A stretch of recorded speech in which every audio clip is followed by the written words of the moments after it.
हनुमान भक्त और पिशाचनी का अंत। गांव के किनारे स्थित वो पुराना हवेली बरसों से वीरान पड़ी थी। लोग कहते थे कि वहां एक पिशाचनी का साया था जो हर रात किसी ना किसी को अपने जाल में फंसा लेती थी। कई लोग लापता हो चुके थे और जो बचे थे वे उस हवेली का नाम सुनते ही कांप उठते थे।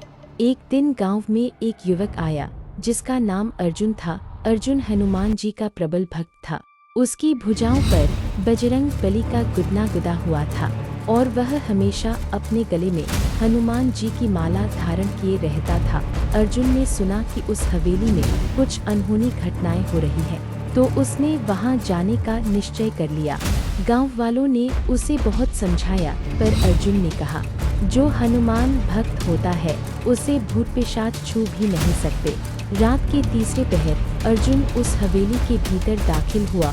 अंदर घना अंधकार था, दीवारों पर जाले लटके थे और हर कोने से एक अजीब सी सड़ांध आ रही थी। अर्जुन ने अपनी गदा कसकर पकड़ी और हनुमान चालीसा का पाठ शुरू किया।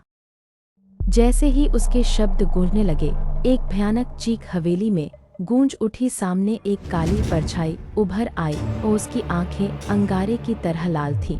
लंबे नाखूनों से खून टपक रहा था। वह पिशाचनी थी जिसने इस हवेली को अपनी गिरफ्त में ले रखा था।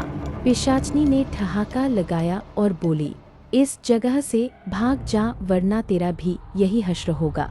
अर्जुन ने निर्भीता से अपनी गदा उठाई और बजरंग बली का जयकारा लगाया। जय श्री राम।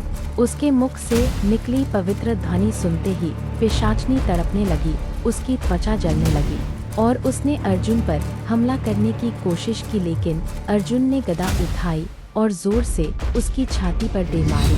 पिशाचनी जमीन पर गिर पड़ी, उसके शरीर से काले धुएं का गुबार निकला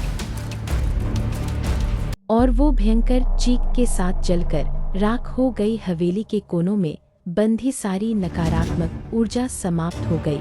अर्जुन बाहर निकला तो गांव वाले उसका जयकारा करने लगे। तब अर्जुन ने कहा, भूत प्रेत से डरने की जरूरत नहीं, बस अपने मन में हनुमान जी का नाम सच्चे मन से बसा लो, फिर कोई बुरी शक्ति तुम्हारा बाल भी बांका नहीं कर सकती। उस दिन के बाद गांव वाले बेखौफ होकर हवेली के आसपास आने जाने लगे और अर्जुन का नाम एक वीर योद्धा के रूप में गांव के इतिहास में अमर हो गया।